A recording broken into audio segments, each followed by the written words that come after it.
દરેક ભાવથી જોડાવાની વાત છે. દશમસ્કંદમાં જુઓ તો દરેક ભાવના છે. શાંત ભાવ, દાસ્ય ભાવ, વાત્સલ્ય ભાવ, સાખ્ય ભાવ અને માધુર્ય ભાવ. આ પાંચે ભાવ પ્રભુ માટે, પાંચે પ્રકારના ભક્તો. જેમ પત્ની માટે પણ કહેવાય કે સેવા કરે ત્યારે દાસ, સલાહ આપે ત્યારે સખા, ભોજન કરાવે ત્યારે ભોજને શું માતા, ભોજન કરાવે ત્યારે માતા બની જાય. એ પત્નીના કેટલા રૂપ. અને એટલે જ સર્વોત્તમ જે પ્રિય ભાવ છે એને સર્વોત્તમ કહ્યું, કારણ કે નીચેના ચારે ભાવ એમાં સમાયેલા છે. આ એક જેમ શાંત ભાવ એટલે રાજા પ્રજા જેવો સમય. રાજાની સવારી નીકળે, પ્રજા ઊભી હોય, જય ઘોષ કરે, દર્શન કરે, પાછા ઘેર ભેગા થઈ જાય. શાંત ભાવ, દર્શન કરીએ, નીકળી જઈએ, પાછા ઘર ભેગા. એની ઉપર છે દાસ્ય ભાવ કે પ્રભુ મારા સ્વામી, હું એમનો દાસ. પણ સ્વામી સેવકનો સંબંધ કરો, પણ કોઈ મિત્ર આવે અને મિત્ર કે મારે અંગત વાત કરવી છે, તો આપણે ચાકરને બહાર કાઢી દઈએ કે હમણાં થોડી વાર બહાર બે, એટલે મિત્ર જોડે વાત કરવાની. એટલામાં માં આવીને એણે કહ્યું કે ઘરની થોડી વાત કરવી છે, તો આપણે મિત્રને કે થોડી વાર બહાર બેસ ને, તો માને અંદર બોલા. અને એટલામાં પત્ની આવી કે મારે થોડી અંગત વાત કરવી છે, તો આપણે માને પણ કહીએ કે થોડી વાર બહાર બેસ, અમારે અંગત વાત છે. એટલે જ્યારે પ્રિય ભાવ આવે છે ત્યારે આ બધા ભાવ ન્યૂન્ય થવા લાગે. સર્વોત્તમ ભાવમાં, એ પ્રિય ભાવમાં આ બધા જ ભાવો સમાયેલા છે. તો એ ભાવની ગાથા અને કથા આ રાસ પંચાધ્યાયમાં. એટલે રાસનો અર્થ જ થાય અલ્પાનંદને પૂર્ણાનંદ બનાવવાની પ્રક્રિયા. એ જ રાસ. દેહ બુદ્ધિમાંથી આત્મબુદ્ધિનો અનુભવ કરાવવાની પ્રક્રિયા એ રાસ. આ અંશને અંશી સાથે મેળવવાની પ્રક્રિયા એ રાસ છે. તો આ રાસ લીલાનું દર્શન, કે જેટલા સંતો, મહાત્માઓ, વિચારકો, લેખકો આજ સુધી જેટલા પણ થયા એ બધાએ રાસ લીલાને સર્વોચ્ચ લીલા કહી, સર્વોત્તમ લીલા કહી છે. અને એ લીલામાં જ્યારે પ્રવેશ કરીએ, કારણ કે ભક્તિમાં પણ જેમ જેમ અધિકાર આવે એમ એમ સમજ આવે. અને એ રીતે એને સમજાવાય. નાનકડું બાળક કે કાર કેમ ચાલે, તો આપણે સ્ટેરિંગ બતાવીએ. એનાથી મોટો હોય તો એને કહીએ પેટ્રોલથી ચાલે છે. પણ ઓટોમોબાઈલ એન્જિનિયરિંગ ભણતો હોય તો આપણે આખું એન્જિનિયરિંગ સમજાવીએ. એમ જ ભક્તિની કઈ અવસ્થામાં તમે છો એ પ્રમાણે વાત કરે. આ રાસની પણ સાધારણ લોકો માટે રાસ એટલે ગરબો હશે કે ઠાકોરજી ગોપીઓ સાથે કાલિંદીના તટ ઉપર નાચ્યા, એ રાસ. પણ એ થઈ શું, પ્રક્રિયા શું થઈ, એનો આધ્યાત્મિક અર્થ તમે જુઓ તો જીવાને પરમાત્માને, અને એનું આધિદૈવિક સ્વરૂપ જુઓ તો એ રસો વહી સહ કૃષ્ણ, જેને રસશાસ્ત્રમાં રસરૂપ કહ્યો છે, અને કઈ રીતે પોતાનો રસાનુભવ કરાવી અને જીવને એ ઈશ્વરના સાક્ષાત સ્વરૂપાનંદનો અનુભવ જેમાં કરાવે એ રાસ. તો વાત એ જ છે, ક્રિયા એ જ છે, સમજવાના ફરકથી એના અનુભૂતિનો ફરક થઈ જાય. તો આમ જે વાત જે રીતે સમજાય ને એ રીતે સમજાય, જે સબ્જેક્ટ હોય ને એ રીતે સમજાય. આપણા બધા તકલીફ શું છે, બધા ધર્મ ગ્રંથોમાં સાયન્સ ગોતી અને સાયન્સમાં ધર્મ ગોતવાથી. અરે આ વાત તો કરી પણ આમાં સાયન્સ કે, આપણા સાયન્સનો સબ્જેક્ટ જ નથી, આ ગ્રંથ જ નથી. ભાગવતજી એ વિજ્ઞાન ભણાવવા માટેનો ગ્રંથ જ નથી, એટલે એમાં પ્લીઝ સાયન્સ ગોતતા નહીં. એના માટેની ઘણી બુકો છે સાયન્સની, ત્યાં જઈને ભણજો. આપણી તકલીફ એ થઈ જાય છે, તિલક લગાવો તો આ થાય ને કંઠીથી આ એક્યુપંચર થાય, આનાથી આ રોગ મટી જાય. આ રોગ મટાડવા માટે નથી, આ ભવરોગ મટાડવા માટે છે. નહીં તો બિચારા મારા ડોક્ટરો કરશે શું? જો કંઠીથી બધું મટી જશે તો ડોક્ટરો ભણીને કરશે શું? એટલે મહાનતમ અને અલૌકિક તત્વોના લૌકિક કારણો ગોતવા ન નીકળો, મારો કહેવાનો અર્થ. કારણ કે આ બધા પાછળનું રીઝન લૌકિક નથી. આધ્યાત્મિક જગત શરીરને જ કેન્દ્રમાં રાખીને બધું નથી કરતી પ્રક્રિયા. આ બધું શરીર માટે નથી, આ જીવાત્મા અને પરમાત્માના સંબંધો જોડવા માટે. કારણ કે આપણે જે રીતે રહીએ છીએ તો શરીરનો ધર્મ, દેહ ધર્મ, અને બીજો છે આત્મધર્મ. એ આત્મધર્મને સાધવા માટે છે. યો યદંસ સતમ ભજેત, ઈશ્વર જોડે નાતો જોડવા માટે છે. તો જે સર્વોત્તમ લક્ષ્ય સાથેની જે પ્રક્રિયા હોય એને હીન કારણો સાથે જોડવા નહીં તો એની મહત્તા ખતમ થઈ જાય. તો એને ખાલી રોગ મટાડવા માટે નથી, આ ભવરોગ મટાડવા માટે. તો જે સબ્જેક્ટ માટે વાત, જે વાત સુખદેવજી કરી રહ્યા છે એ કોઈ લૌકિક કારણોથી નથી કરી રહ્યા. એમને જે ભાગવતજી તમને કાંઈ ભણાવવા માટે નથી. ભાગવતજી છે તમારું બધું ભણેલું ભૂલી જાઓ અને કેવલ તમને ભગવાન યાદ રહી જાય તો માનજો ભાગવતજી સાંભળ્યું સફળ થયું. ભગવાન સિવાય બધું ભૂલાઈ જાય એના માટે ભાગવત છે. એનું સર્વોત્તમ ફળ એ જ છે કે ભગવતમય બની જાઓ.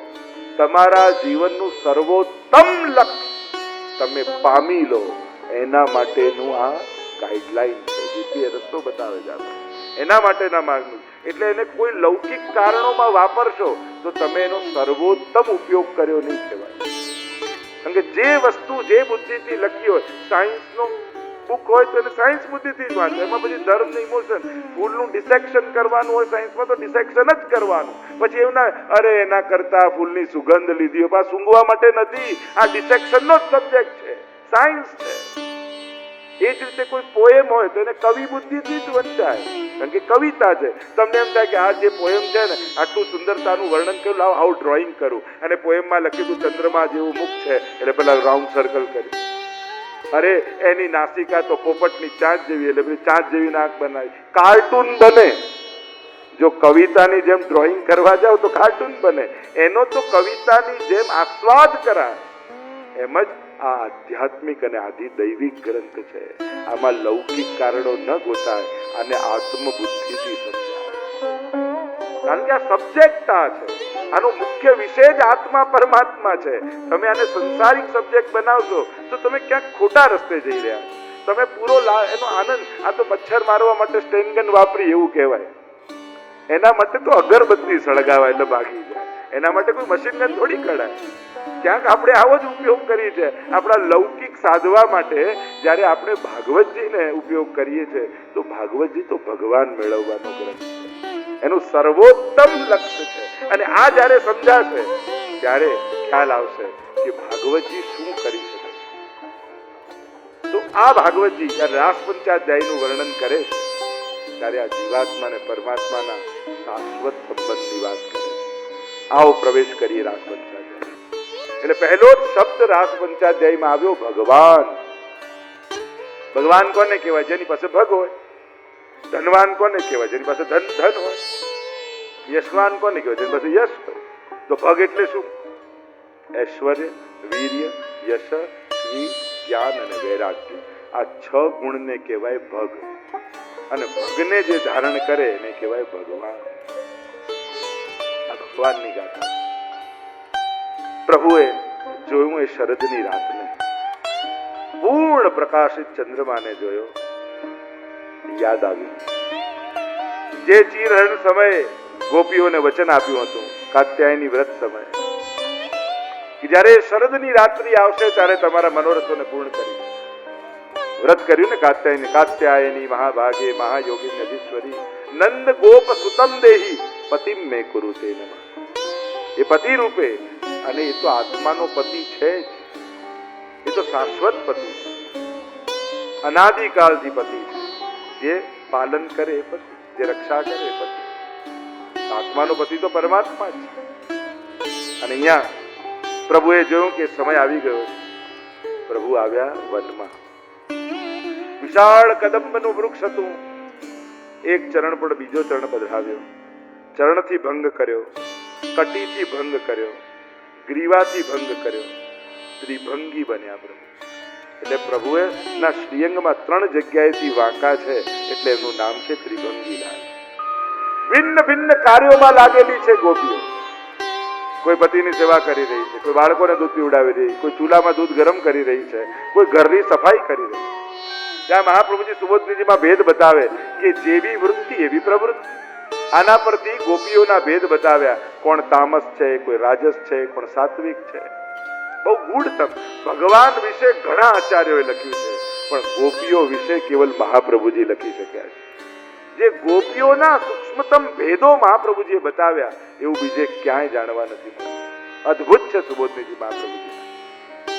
મહાપ્રભુજી જે સૂક્ષ્મતમ ગોપીજનોના વ્રજભક્તોના ભેદની ચર્ચા કરી. કોણ 9 પ્રકારના, જે તામસ તામસ તામસ, રાજસ તામસ સાત્વિક, રાજસ રાજસ રાજસ તામસ રાજસ સાત્વિક, સાત્વિક સાત્વિક સાત્વિક રાજસ સાત્વિક તામસ. નિર્ગુણ અનેક પ્રકારના ગોપીજનો છે અને પોતાના વૃત્તિ પ્રમાણે પ્રવૃત્તિઓ કરી રહી છે.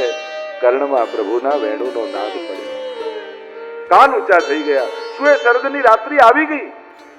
પ્રભુ અમને બોલાવી નિશમ્ય ગીતમ કહ્યું, નાદ નથી કહ્યું. નાદમાં સાઉન્ડ હોય, શબ્દ ન હોય.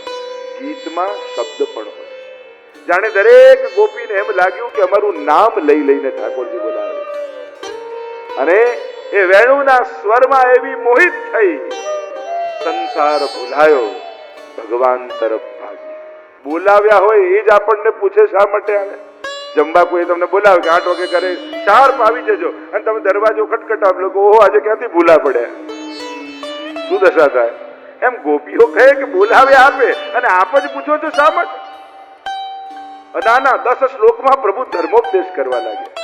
અરે આમ સ્ત્રીએ વનમાં આવવું ઠીક નથી, તમારા ભાઈ બંધુ પતિ પિતા બધા તમને શોધતા હશે, ઘરે જાઓ, પતિની સેવા કરવી એ સ્ત્રીનો ધર્મ છે. રોગી હોય, નિર્ધન હોય, વૃદ્ધ હોય, એની સેવા દ્વારા જ એનું કલ્યાણ છે. આમ અડધી રાતના વનમાં આવવું ઠીક નહીં, પાછા જાઓ. 10 શ્લોકમાં ધર્મોપદેશ કર્યા અને 11 શ્લોકમાં ગોપીઓએ ઉત્તર આપ્યા. ગોપીઓ કહે પ્રભુ આપ બોલી લીધા, હવે અમે કઈ કહીએ? મૈવમ વિભોરતી ભવાન ગતિતુમ નુસંગમ સંતેજ્ય સર્વ વિષયા સ્વ પાદ મૂલમ. પ્રભુ આપ અમને ધર્મ સમજાવો છો, આપ અમને એમ કહો છો કે પતિની સેવા કરવી એ સ્ત્રીનો ધર્મ છે, વાત સાચી. પણ પ્રભુ આ દેહ અનેક જન્મો લેતો આવે. દરેક જન્મમાં આ શરીરના કોઈ જુદા પતિ હતા, પણ દરેક જન્મમાં આ શરીરના કોઈ જુદા પતિ હતા, પણ દરેક જન્મમાં આ આત્માનો તો એક જ પતિ હતો ને આપ હતા.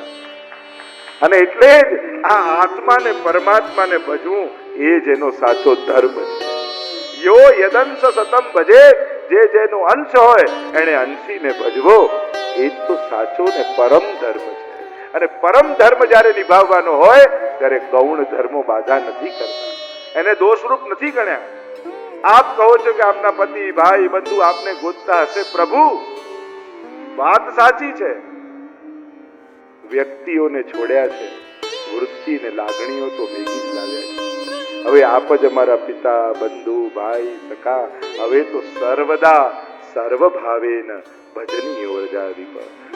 હૃદયની બધી લાગણીઓ હવે તો કેવલ આપના માટે રહી છે. હવે વ્યક્તિઓમાં વેડફવી નથી, આપની ભક્તિમાં વાવવી છે, જેથી ઉગી નીકળે. અહીંયા તો વેડફીએ છે તો કરમાઈ જાય છે, સુકાઈ જાય છે. આપનામાં લગાડીએ છે તો આ જ લાગણીઓ આત્માના ઉદ્ધારનું કારણ બની જાય છે. અને એ જ લાગણી સંસારમાં લગાડીએ છે તે જન્મ મરણના ચક્કરમાં 84 લાખ યોનિઓમાં ફેરવે.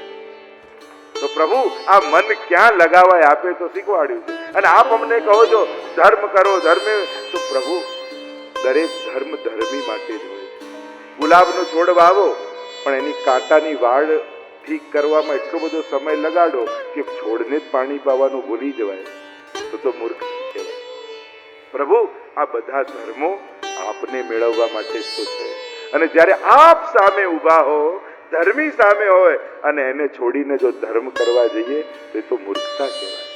આત્માનો એક જ ધર્મ છે, યો યદંશ સતતમ ભજેત, જે જેનો અંશ છે એને અંશીને ભજવું.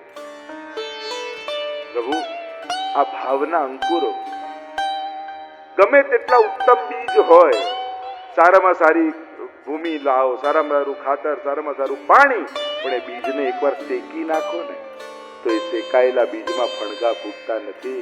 એમ અમારા હૃદયની લાગણીઓના બીજો છે ને એ આપના પ્રેમમાં શેકાઈ ચૂક્યા છે. હવે સંસારની ભૂમિમાં વાવવાનો પ્રયાસ કરશો તો એમાં ફણગા નહીં ફૂટે. અને સંસારને એના કામના નહીં લાગીએ ને તો સંસારીઓ દુઃખી થશે. હવે સંસારમાં મોકલશો તો સંસારના લોકો દુઃખી થશે. હવે તો બધું છોડી મૈવમ વિભોરતી ભવાન ગતિતુમ નુસંસમ સંતેજ્ય સર્વ વિષયાન તવ પાદ મૂલમ. હવે તો આપના ચરણ કમલનો આશ્રય કર્યો છે. હવે તો અમારા મનોરથોને પૂરા કરો, જેના માટે અમે જન્મ લીધો છે અહીંયા ગોપીઓ બનીને. હવે તો એ ક્ષણની સાર્થકતા કરવાનો અવસર છે. પ્રભુ નિરુત્તર બન્યા છે, લઘુ રાસનું દાન કર્યું છે, ગોપીઓના એક એક હસ્ત પકડી અને અહીંયા લઘુ રાસ થઈ રહ્યો છે અને રાસ ફરતા ફરતા ફરતા ફરતા ગોપીઓને જોયું. જુઓ ને ઠાકોરજી, કેવા અમને વશ થઈ ગયા છે, અમારામાં કેવા મોહિત થઈ ગયા છે. અમે હાથ ઊંચો કરીએ તે હાથ ઊંચો કરે, અમે ચરણ ઊંચો કરીએ, અમારા તો ઈશારે ઈશારે નાચી રહ્યા છે. આ દુનિયાને નચાવનારો પરમાત્મા અમારામાં મોહિત થયો અને અમારા ઈશારે નાચી રહ્યો છે. જ્યાં ગોપીઓના મનમાં સૌભગ મદ આવ્યું. તાસામ તત સૌભગ મદમ વિક્ષમાનંચ કેશવ પ્રશ્માય પ્રસાદાય તત્રૈવાંતરજીય. ગોપીઓના મનમાં જ્યાં મદ જોયું, સૌભાગ્યનો મદ હોય, મારા જેવું સૌભાગ્ય આવો લાભ કોને મળે? સૌભગ મદ. અને જ્યારે મદ જો, વિચાર કરો, રાસની ક્ષણ છે, શરદની રાત છે, હાથ એક પરમાત્માના હાથમાં છે અને તોય અહંકાર પ્રગટી શકે. તો આપણે બધા તો અહંકાર પ્રગટે એ અન્યની વચ્ચે જ રહીએ.